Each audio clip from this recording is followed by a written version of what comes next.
At the beginning of the movie, we are introduced to a remote mountain wilderness, the kind of place so far from civilization that the nearest town might as well be another planet. Living somewhere in this wild landscape is a boy named Krog. He might look like a regular kid when standing upright, but that's only half the story. Krog is a PUMA shapeshifter, and most of his life is lived in animal form, prowling through the forest, climbing ridges, moving through nature the way he was born to. His family has raised him under one absolute, unbreakable rule: stay away from humans. No exceptions, no curiosity, no second guessing. To his family, humans are a threat, and they've built their entire existence around that belief, hiding in the mountains, staying invisible, surviving on instinct. But here's the problem with rules. The more someone tells you not to look at something, the harder it becomes to look away. As Krog gets older, the questions pile up. What are humans actually like? Why are we so afraid of them? His family's fear starts to feel less like wisdom, and more like a cage. And eventually, Krog does something that changes the entire course of his life. He breaks the rule. He leaves. We are introduced to Krog again, now alone and disoriented in the human world. Not long after his arrival, a kind couple discovers him. To them, he's simply a lost, frightened boy with no background and no one to take him home. Instead of turning away, they bring him home. Krog is adopted into a warm, ordinary household. But then one morning at breakfast, the news comes on, and something on that screen makes Krog's stomach drop. There have been strange animal-related incidents across the region. Animals behaving in ways that defy explanation. Attacks, accidents, bizarre crossings between species. Nobody on the news can make sense of it. But Krog, watching quietly from behind his cereal bowl, feels a cold wave of recognition. Something is happening, and he has a feeling it has nothing to do with ordinary animals. That same day, Krog's adoptive mother, Anna, packs him into the car for a big moment. He's been accepted into a new school, Clearwater High, and the family is making the drive.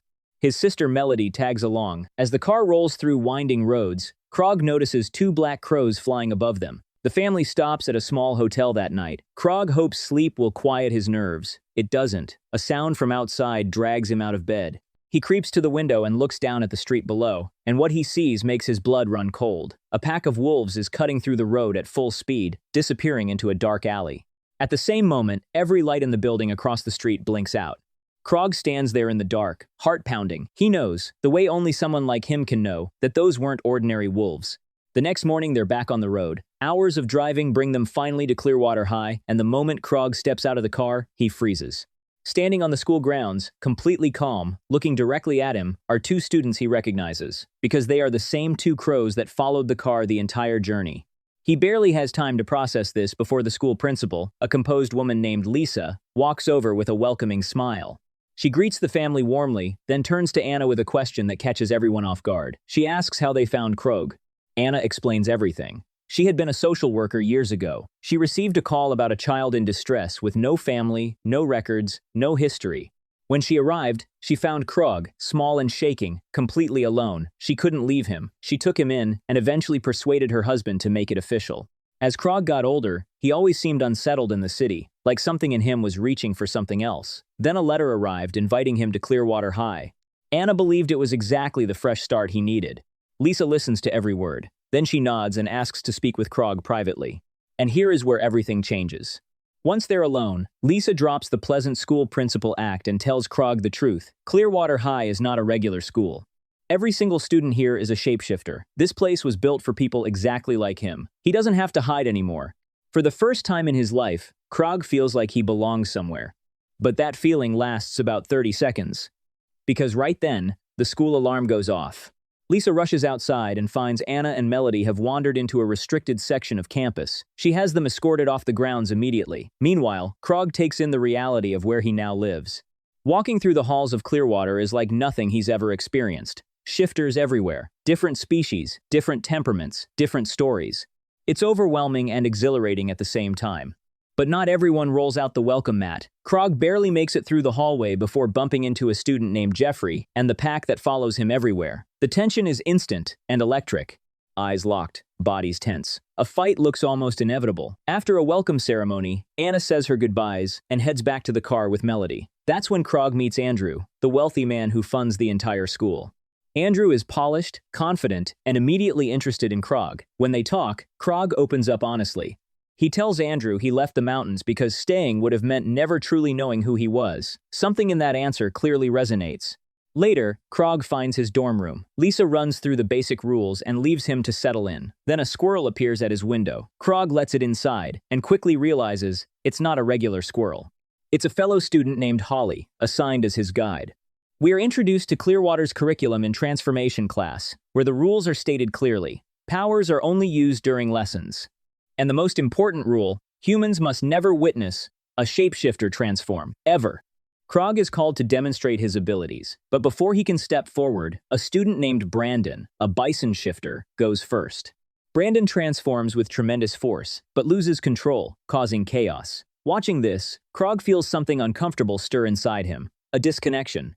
Like the animal part of him is behind a door he's forgotten how to open.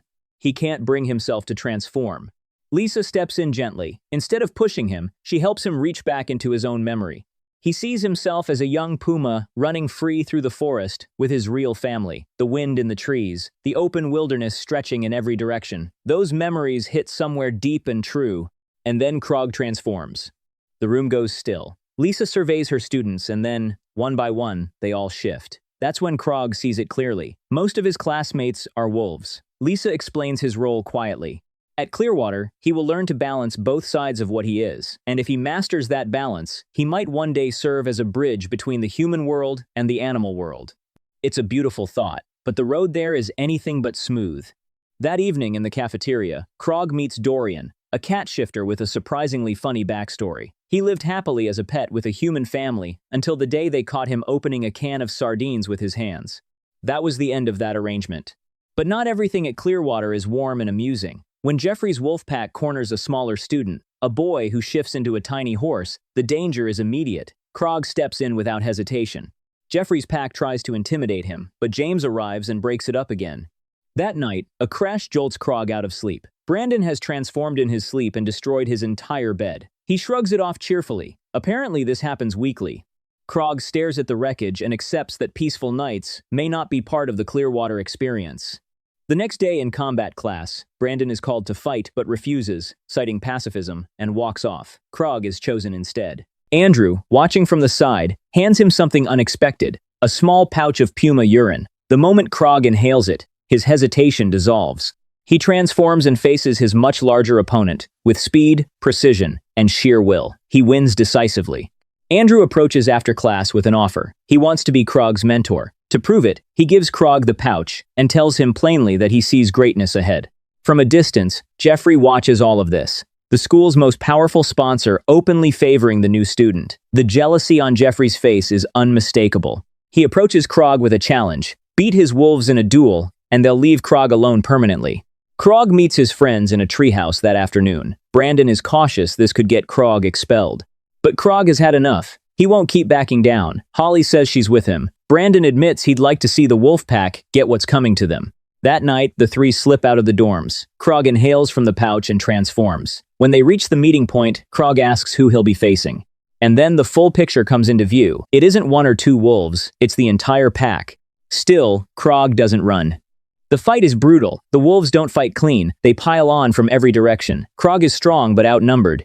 Then Holly makes a drastic call, pushing Brandon over a cliff's edge, forcing him to transform mid-fall and land fighting. While Brandon creates chaos in the pack, Krog fights back hard. Eventually, the wolves retreat. Jeffrey walks away defeated. The next morning, the school is buzzing with injured students and unconvincing explanations. James sees through all of it, but before Krog can be summoned to Lisa's office, Andrew whisks him away for a drive. Andrew doesn't pretend he doesn't know what happened. He knows. Then he delivers a verdict that cuts Krog down. A real puma shouldn't have needed help against 4 wolves. Because Krog left his mountain family too early, he never learned to hunt. Andrew is going to fix that. When they return, Lisa is waiting. She tells Andrew directly that Krog is not to receive special treatment, and she warns Krog plainly, any more fighting outside of class, and he's gone. Later, Krog notices a student named Lou disappearing into the forest and follows her. Together, they overhear a conversation between teachers that stops them cold. The strange animal attacks are being traced back to shapeshifters. The council is desperate. If humans discover that shifters are responsible, the fragile peace between both worlds collapses entirely. On the walk back, Krog admits something he's been carrying alone. During the road trip, he witnessed wolves attacking humans in a nearby town. He's certain it was Jeffrey's pack. Andrew keeps his promise and takes Krog into the forest to learn how to hunt. The lesson is methodical. Select the prey, observe patiently, strike only when the moment is right. Krog catches a deer. They share the meal. Andrew opens up unexpectedly. He once had a daughter. If she were alive, she'd be Krog's age. That night, howls drift through Krog's window. He slips out and trails Jeffrey's pack to a nearby town, watching as they intimidate a guard and break into a factory. Before he can confront them, they turn on him. Then Andrew appears, shuts it all down, and sends the wolves back to school.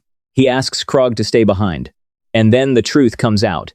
Andrew is the one behind the animal attacks. The weight of that hits Krog like a physical blow. The man who has been mentoring him, believing in him, is responsible for the chaos threatening both worlds. Andrew doesn't flinch. He explains himself quietly. Years ago, his wife and daughter were killed by a hunter while in animal form. He has carried that grief for decades. He believes humans have spent generations dominating nature, destroying habitats, pushing species toward extinction. For 50 years, the school council tried diplomacy. Nothing changed. So Andrew decided to act. His goal isn't to kill anyone. He wants to destroy machinery and disrupt projects that erase animal habitats. He invites Krog to join him. Krog says no. He won't be part of anything that hurts people, but he agrees to keep the secret for now. Things crack quickly. During a forest training session, Brandon gets struck by a car driven by Krog's adoptive parents on a surprise visit. Krog rushes everyone inside before the situation can unravel. When Anna spots a squirrel rummaging through Krog's things and Lisa scolds her about visiting rules, the reunion gets cut short. Anna tells Krog she's staying in a nearby town for the weekend and wants him to join her. He agrees immediately. Then Andrew calls and invites Krog to an operation that same weekend. Krog refuses. Andrew hangs up without a word. Later in the forest, a drone appears overhead, and tracking dogs are already on the ground. A friend named Wing destroys the drone to buy Krog time, but the pursuit is relentless. Krog runs until his body gives out. A student named Shadow finds him and gets him back to human form. His friends help him toward campus, but he collapses before reaching the gates. Andrew finds him and brings him to his house to recover.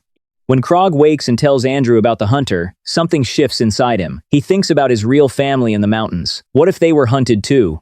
The fear is so specific and so real that it changes everything. He tells Andrew he's in.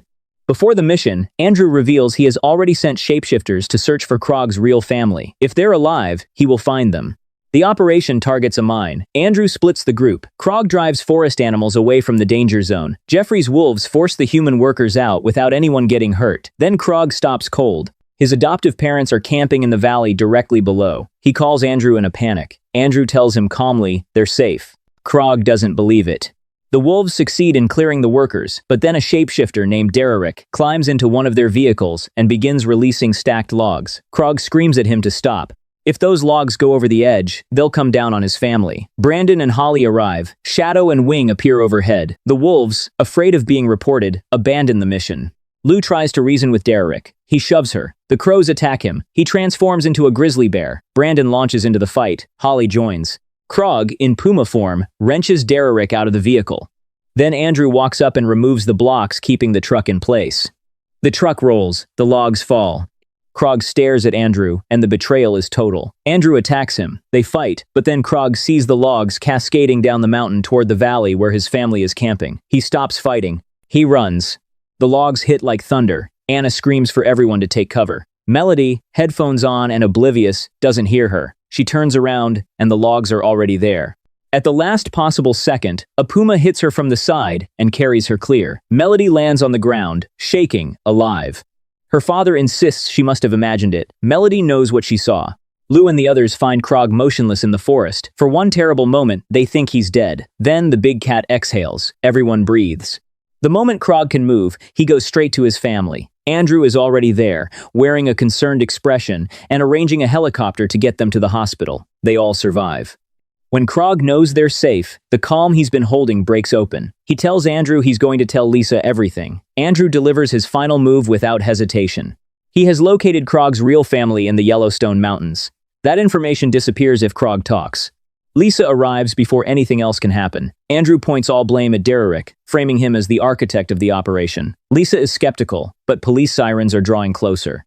She promises a full investigation and leaves. Back at Clearwater, Krog and his friends are welcomed as heroes. Students cheer for them, but Krog walks through it all, knowing the real picture. The people responsible haven't faced consequences. The attacks haven't truly ended, and somewhere in the Yellowstone Mountains, his real family might be waiting. The fight is far from over. And that is where the movie leaves us. Krog standing between two worlds, carrying secrets he can't fully share, with enemies he hasn't beaten, and a family he may finally be able to find. Now listen, if you watched this entire breakdown and still haven't subscribed, that is genuinely unacceptable behavior. This channel puts real work into every video, and the least you can do is hit that subscribe button so you never miss the next one. It takes 1 second. And drop a comment below. Would you have joined Andrew's mission, or walked away like Krog did? Let me know. I actually read them. Subscribe, comment, and I'll see you in the next video.